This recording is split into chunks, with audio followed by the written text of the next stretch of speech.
हो सकता है यहाँ के जो कार्यपालक पदाधिकारी हो उनका दोष हो। कभी होता है क्या कि किसी भी व्यक्ति पर कोई भी आरोप लोग लगा सकते हैं, इसके लिए प्रजातंत्र है, इसके लिए खुली छूट है। मामला भ्रष्टाचार का है कि नगर परिषद में व्यापक भ्रष्टाचार है। नमस्कार, आप देखना शुरू कर चुके हैं एचडीएफ लाइव इंडिया और मैं हूं राजेश सिंह। आजू बाजू ऐसे दो शख्सियत बैठे हैं, दोनों परिचय के मोहताज नहीं है। एक शख्स हैं शिक्षाविद प्रभाकर प्रभात जी और एक हैं इंजीनियर धर्मेंद्र।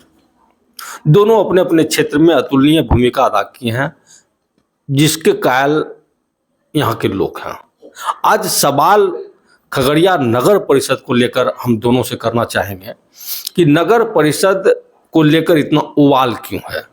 सवाल सबसे पहले मैं इंजीनियर धर्मेंद्र जी से ही करना चाहूँगा, जिन्होंने सामाजिक क्षेत्र में अतुलनीय भूमिका अदा की, भ्रष्टाचार के मामले में सच को सच कहा, झूठ को झूठ कहा। लेकिन आज स्थिति परिस्थिति ऐसी आ गई कि नगर परिषद में व्यापक पैमाने पर भ्रष्टाचार तो हो रहा है, लेकिन चुप्पी सभी साधे हुए हैं। सवाल करते हैं इंजीनियर धर्मेंद्र जी से। एक चीज हम जानना चाहेंगे कि नगर परिषद को लेकर जो इतना उबाल मचा हुआ है, इतना बवाल मचा हुआ, उस पर अभी तक लोगों की चुप्पी क्यों सामने आ रही है? सर्वप्रथम एचडीएफ लाइव को मैं बहुत बहुत धन्यवाद देना चाहता हूं कि आपने हमें यहाँ आमंत्रित किया, और अपने भाई राजेश जी को भी। अभी जो वर्तमान परिस्थितियां हैं, थोड़ा विस्तार से हम यदि बताएंगे तभी हम कुछ कह पाएंगे, क्योंकि राजनीति के इस धारा से अभी थोड़ा सा हम अलग हैं और हम लोग एक बड़े मिशन की तरफ काम कर रहे हैं, जो खगड़िया के डेवलपमेंट में मील का पत्थर साबित होने वाला, उसकी तरफ हमारी नज़र है। इसलिए जो लोकल पॉलिटिक्स हो रही है, चाहे लोकल जो भी चीज़ घटनाएं घट रही है, अभी हम उस पर कंसंट्रेट कर दे। कुछ विस्तार से आप बताएंगे तो फिर मैं आपको जवाब दूंगा।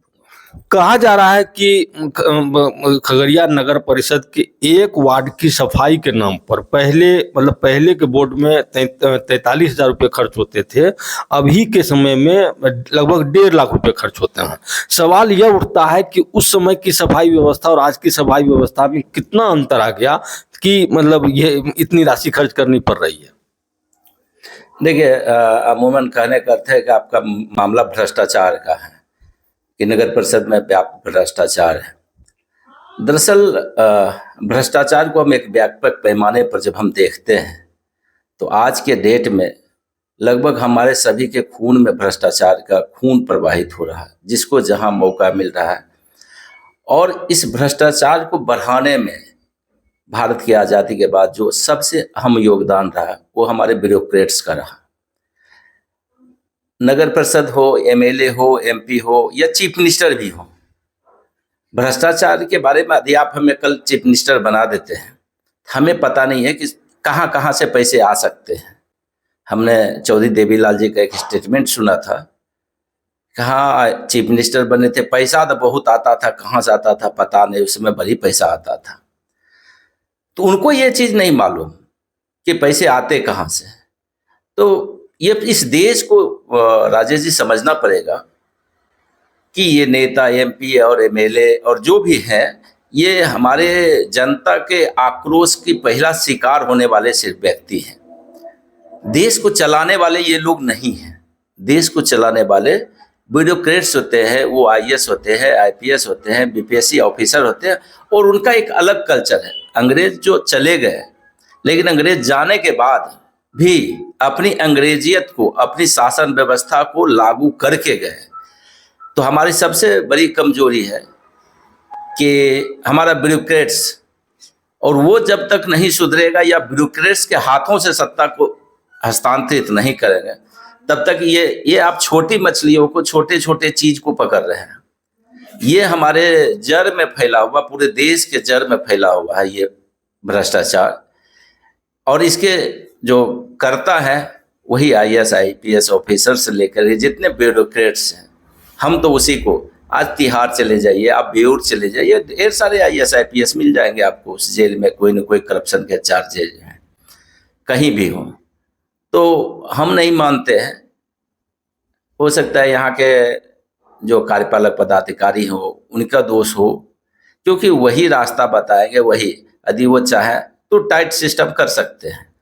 हम नेताओं को जो दोष देने, यहाँ का जो नगर परिषद के लोग हैं, चेयरमैन हैं और उनके सहयोगी मनीष छोटा भाई है, ज्योतिष छोटा भाई है, यदि हम तो इस पर डीप स्टडी किए नहीं है कि कहाँ कहाँ क्या चीज़ चल रही है, यदि चलती तो उसको व्यक्तिगत तौर पर भी बताएंगे कि इसको थोड़ा सा सुधारिए, और हमें लगता है कि यदि कहेंगे तो वो हमारी बात को उठाएंगे। लेकिन हमारी नज़र जिस मिशन में हम लोग डॉक्टर विवेकानंद के नेतृत्व में है कि खगड़िया को 2030 तक एक विकसित जिला बनाने के और प्रयत्नशील है, वो जनता के सहयोग से ही, जनता ने तो हमें एमएलए एमपी या कोई पद दिया नहीं, लेकिन अपने दम पर जितने जनता ने आशीर्वाद दिया उसके सहयोग से हम खगड़िया को 2030 में एक विकसित जिला बनाना चाहते हैं और उसकी ओर काम कर रहे हैं।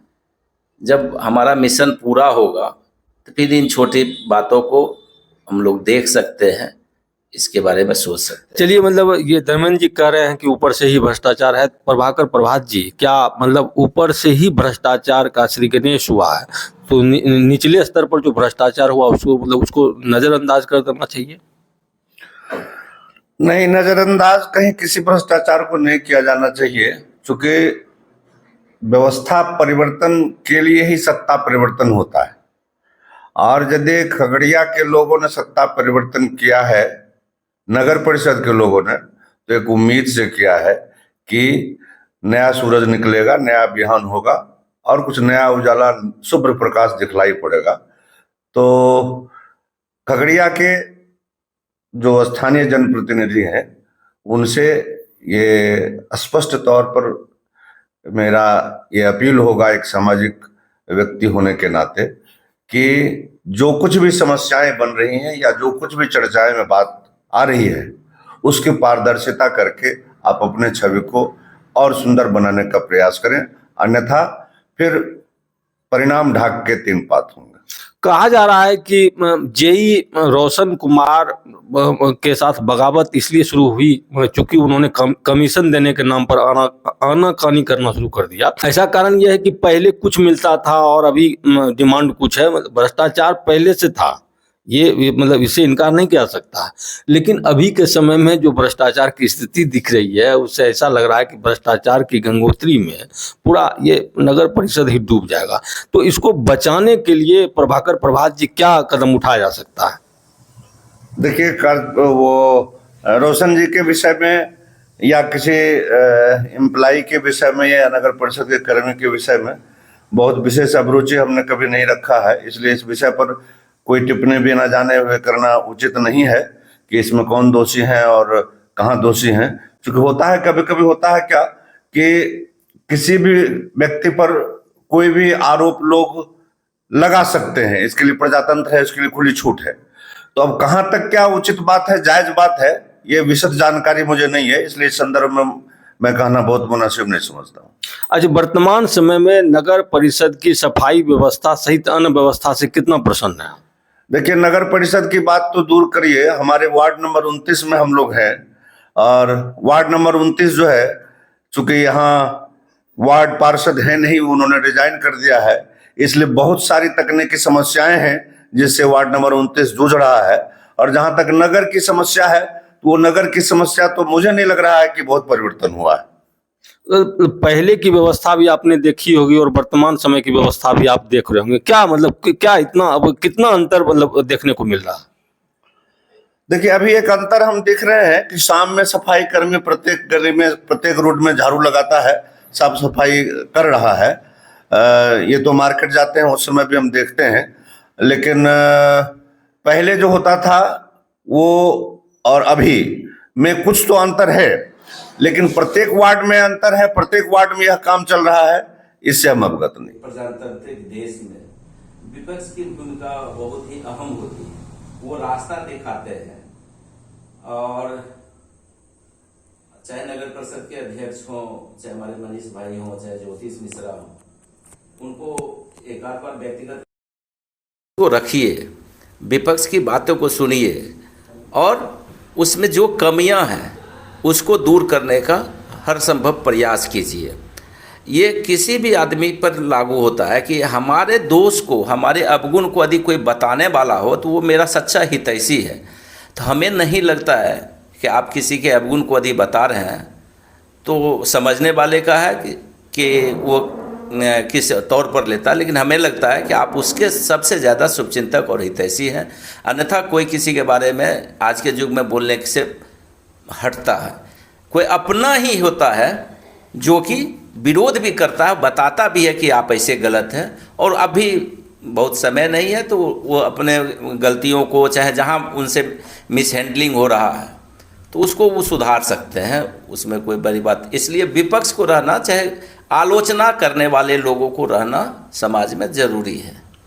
आप खगड़िया को पढ़ते आए हैं, क्या लगता है कि 15 वर्ष पहले की खगड़िया, मतलब खगड़िया नगर परिषद क्षेत्र और आज का परिषद क्षेत्र, कितना अंतर है? देखिए, सरकार की क्या पॉलिसी है, हम वो पॉलिसी के बहुत ज़्यादा फेवर में नहीं हैं। सरकार क्या बनाना चाहती है? पूरे भारत को नगर बनाना चाहती है, गाँव को ख़त्म करना चाहती है, गांव की सभ्यता और संस्कृति को ख़त्म करना चाहती है।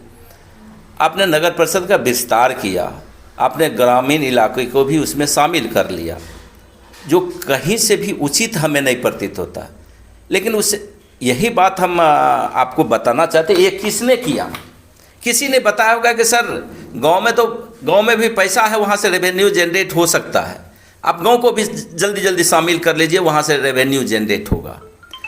ये गलत परंपरा या गलत बात है कि आप गांव को ख़त्म कर रहे हैं। भारत गांव का देश है, भारत नगरों का देश नहीं है, शहरों का देश नहीं है। आपने भारत की मूल आत्मा को ख़त्म करने का प्रयास कर रहे हैं।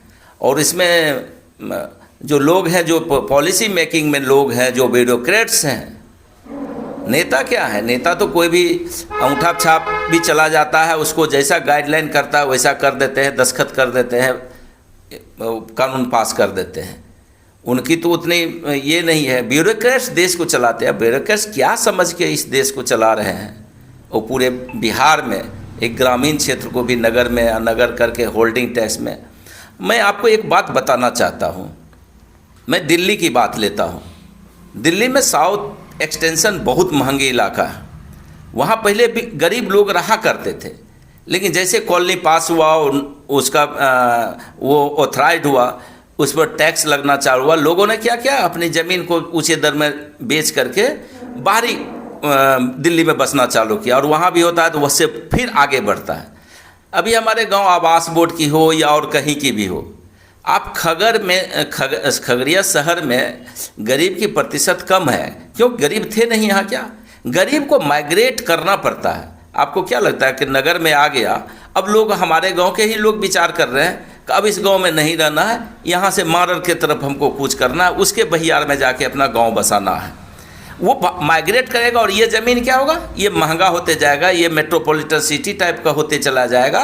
और इसको यहाँ सिर्फ नगर का परिकल्पना है अमीर लोगों के लिए, गांव की कल्पना है गरीब लोगों के लिए।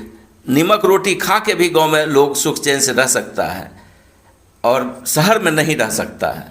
चलते चलते एक सवाल हम प्रभाकर प्रभात जी से कहना चाहेंगे कि खगड़िया नगर परिषद क्षेत्र या खगड़िया की स्थिति सुधरे, इसके लिए क्या कदम उठाना चाहिए?